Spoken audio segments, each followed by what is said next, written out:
I think at some point it clicks for a parent that they have some kind of this like mystical, magical force over their children, and some parents really use it for evil.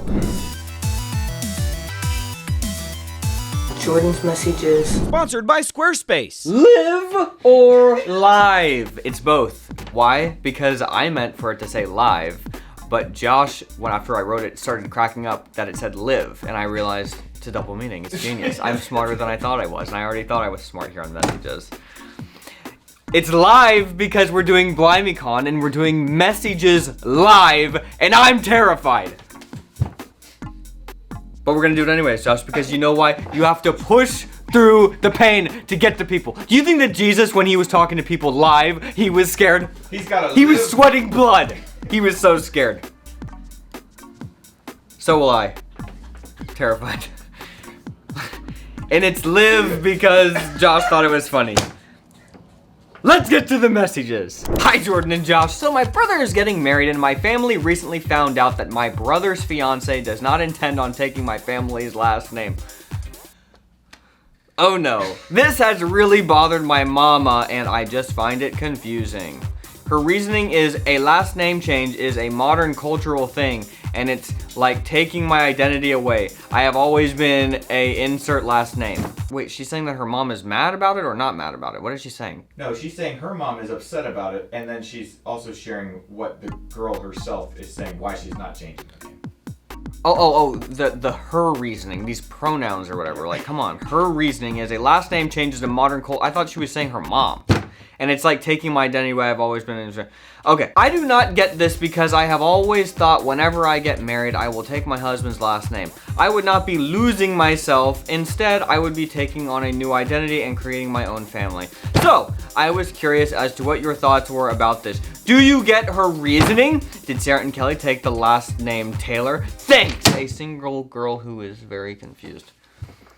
This is one of those things that people just overthink. Much like marriage. People overthink everything, and then they're like on top of people taking too long to think about marriage. Then they're thinking about, should I take the last name? It's like, come on. These are institutions that have been around for so long. Just sit down, shut up, stop asking questions about it, and just do it. You could say this about a lot of things, Josh, that were actually pretty, problems that we did think through and fix, like slavery and stuff. That was a good one to get rid of. But come on, I mean, it's a last name, all right? Here's the thing, even if the last name situation, like, does it really matter? I don't know, I guess not. But it kind of does matter, because here's the weird thing. The kind of person, and God, people are gonna hate me for this, Josh, but it is what it is. Message is live. You can scream at me at BlimeyCon. We all kind of know the type of person that doesn't take the last name. And it's never the kind of person that you want to be around for that long. And now, I don't understand why that is. These are just patterns that a person bumps around and notices. I didn't want to see that. There's a lot of stuff I don't want to see as I'm scrolling on Twitter. But I consistently see the kind of person who is arguing against this is the kind of person that you normally don't want to hang around and be your closest ally and friend. Your closest ally. You don't want them to be your partner, as they say these days. If you call it a partner. If you call it a partner, that's another red flag, if it's a partner. Okay, so now that we've gotten that out of the way, now we can move on to your confusion. Okay, are you going to go with this girl who has come up with a thought and is expressing a thought that she has heard in the past 5 minutes? Or are you going to go with, culturally things that have been going on for thousands or hundreds of trillions of years? Whether you're an evolutionist or if you're a creationist, okay? I tend to think the last name thing has been going on for 6,000 years. Surprise, surprise. No, look, it matters and it doesn't matter, okay? If you think that it matters, then it matters. If you think that it doesn't matter, then I'm confusing myself. But you know what I mean. If the person is literally sitting here and they're gonna die for this, All right, we've got a problem. That's what I have to say. If you're just sitting here and you see somebody willing to die over a last name and they're like, it's my identity, it's who I will be, I won't want to give it up. And you're like, wait, what does this mean about me? And you're just sitting there in the crossfire, like you're trying to duck in the trenches, it's World War I. You're like, I don't know, I gotta pick a side. You know, when this kind of stuff hits the fan, this is how revolutions start, Josh. when you're just a bystander and you're like, I don't last name, no last name, I don't know, does it matter? People are starting to shoot. And you're like, wait, I gotta pick a side. What trench do I want to dive into? And then the revolution starts, and you just like dove into one. I guess it's this side. This side, and then you're like, then you don't have your husband's last name, and you're like, well, I didn't even really mean to. I was trying to get out of the way. So I'm trying to have you dump into the right trench, as this battle will inevitably destroy your entire family. I would suggest if you had to just flip a coin, but you could manipulate the coin in the air before it lands, and it looks like you're thinking randomly, I would dive into the side of that you take on the husband's last name, because everybody has done that forever. And then I call her trench the 5-minute trench. Okay, so I would suggest jumping. You know, is there a chance that she's right in her 5-minute philosophy? I'm sure that there is a chance.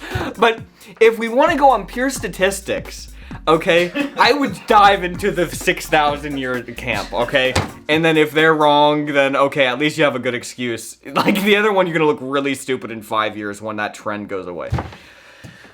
Okay, was that fine, Josh? Yeah. Did I do a good job of giving my opinion but not alienating too many people, even though I said if you don't want your husband's last name, there's something probably mentally wrong with you? I don't think you did that. I didn't say that.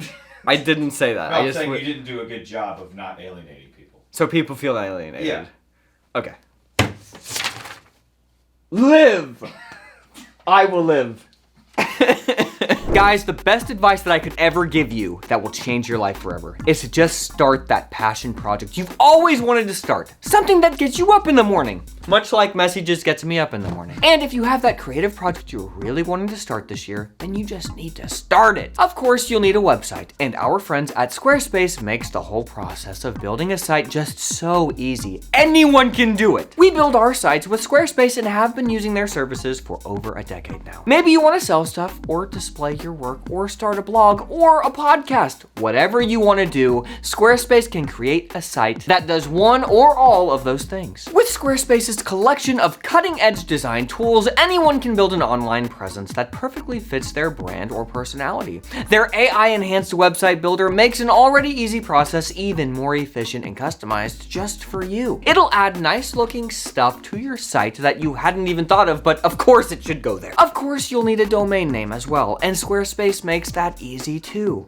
All the security features that other sites make you pay extra for, darn them, they're all included for you with one low price. With Squarespace, you can easily take donations on your website and you can add videos. Squarespace is a fantastic service that is constantly improving. We cannot recommend them more highly. If you've been thinking about starting a website, I want to encourage you to just do it, because now making a website is so easy and it's fun too. Head over to squarespace.com for a free trial, and then when you're ready to launch, go to our link squarespace.com/cow, because there you're going to get 10% off your first purchase of a website or domain. That's squarespace.com/cow.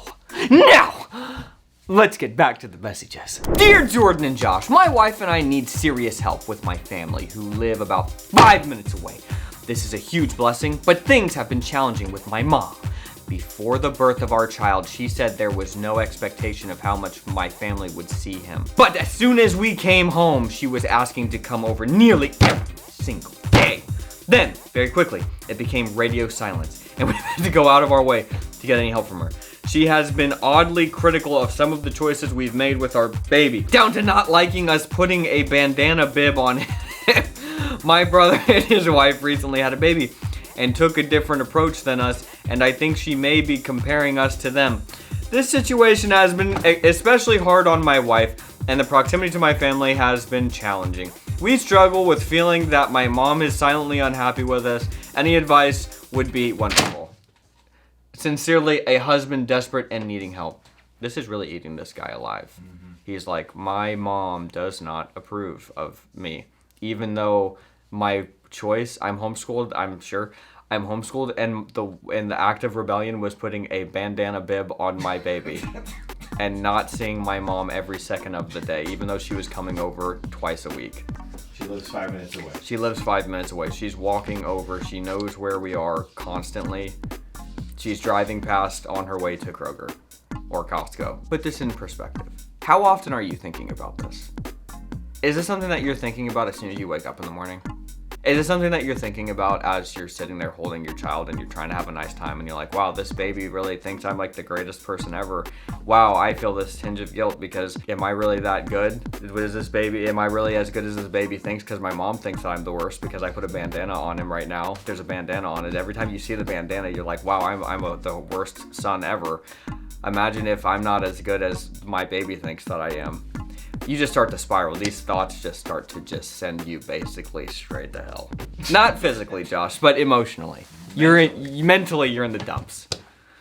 And hell is the lowest dumps that you can go. That's where this guy's living right now. Why do you think that he wrote this question in, Josh? Because he's that desperate. He's like, there's nothing. I have to write a message. His baby is crying. He's got like an hour of time. He sits down and he chooses, instead of spending it working or with his wife, he chooses to write a question into me that he doesn't even know I'm going to read or not. That's how desperate this man was. Obviously, your mother is controlling your life, okay? Now, does she mean to be doing that? Absolutely. Why do you think it's radio silence? Okay, because she knows how to manipulate you. This is a scientific fact. Parents do know how to do this because they know you better than you know yourself. And this is actually something that's very interesting, Josh. And it's something that I haven't because my son is too young. But think about it. When you get older, say you're 50, and you have seen your son get older and older, you start to realize, oh, this is not an equal relationship. Even though my son is 20, there's some weird draw that he has to me and my philosophy on life. And I feel like even at this age, even with your kids' age, I don't think that we can quite comprehend that gravity that we have. And I think as parents realize that their kids have kids, something happens and maybe they start to realize the gravity that they have to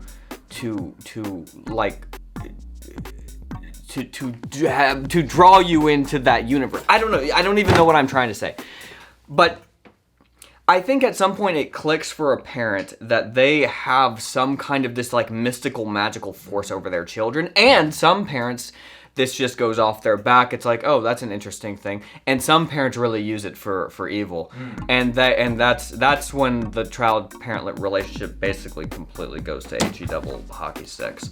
And then with the parent once the parent has this epiphany, I actually do think that sometimes it is an epiphany of like, oh, because something happened, like their kid did something and then they just like looked disapprovingly, and then their kid like started to change their behavior even if they didn't want to, and it's like that power trip. Nobody else could do this but me. What else can I do with this power? That makes me feel sick to think about. Dude, this is so common. So, that's what I just gave you, the psychological. Your mom might have had that epiphany recently. So just think about the psychosis that somebody has to do to like realize that they have this power over somebody and then use it for evil over something as flipping mundane as putting a bib on your baby.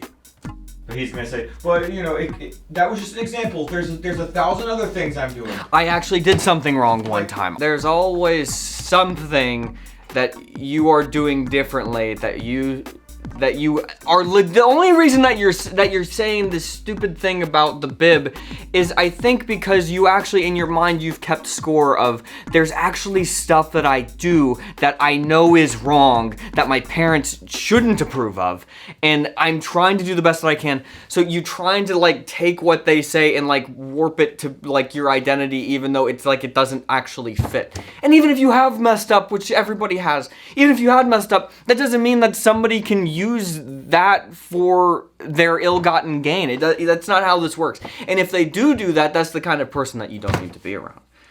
So, and I say that with parents because they're the parents are generally the ones that, well, again, I think they're one of the only people that have that like weird like power over you that once they start using it for evil, then if you really do start to spiral, it is hard to get out of. So, it's a judgment call here, okay? I know they live 5 minutes away, so it's going to be difficult. But I think that I would start to just understand that is what is going on. You're not actually doing anything wrong. And even if you were doing something wrong, like I said, that's not something to... if your mom was using something that you did wrong to, like... get her way, that's still like crazy. Do you understand? So I would just realize this, and then now that you're realizing this, just just free your mind, and then in your interactions with your mom, just be like, oh, okay, this is just what mom does. Like this, then I feel like that will set you free. It's not even like the distance from her will set you free. Actually, I think that might enslave you because you're making an action to. You need to confront these people. Let him cook. Yeah. You need to confront them because that's the only way to be free of stuff. I don't really think that with parents it's like distance. I think that parents need to be confronted. And then their reaction and stuff will be what it is, and you just need to still just not let it affect you, as impossible as that is. But you will live in the live conversation that you will have with your mom. Face to face. This is not a text message. We will talk to her. All right. Oh, that was good. There is a reason I wrote live in blood. I mean in red. Because it's implied it's the blood that will be shed. Look, okay, messages is hilarious. We sit here alone. There's nobody here. There's like nothing around. Just when you get on that stage and people are staring at you and you look at one person and they're like, it's over. The whole show's done. You know what I'm going to do? I'm not going to look at a single human being. I have in my head how we should shoot this to make you the most comfortable. How? I don't think it should be up on the stage. I think you should be sitting with everybody behind you so you can't even see anybody. And I have the camera, and I'm just so everybody's behind you, so they can be laughing and stuff, and you can like look back and say, right? Am I right? I can reference them, but I won't see any individual human being who's trying to get into my head. Yeah. Okay. I mean, that sounds about right. I was thinking of having like a... You literally be just at a table or something, or if we bring messages desk, just with the people behind you. Okay. So, a healthy distance away. A healthy distance away. Get away from these people. Can't be too close. Can't be too close. They'll jump on you. You never know what they're thinking. You never know. They've paid money to be there. You never know what they're going to do to you. This is the last straw. They might jump on you. Don't be messy. And leave good messages.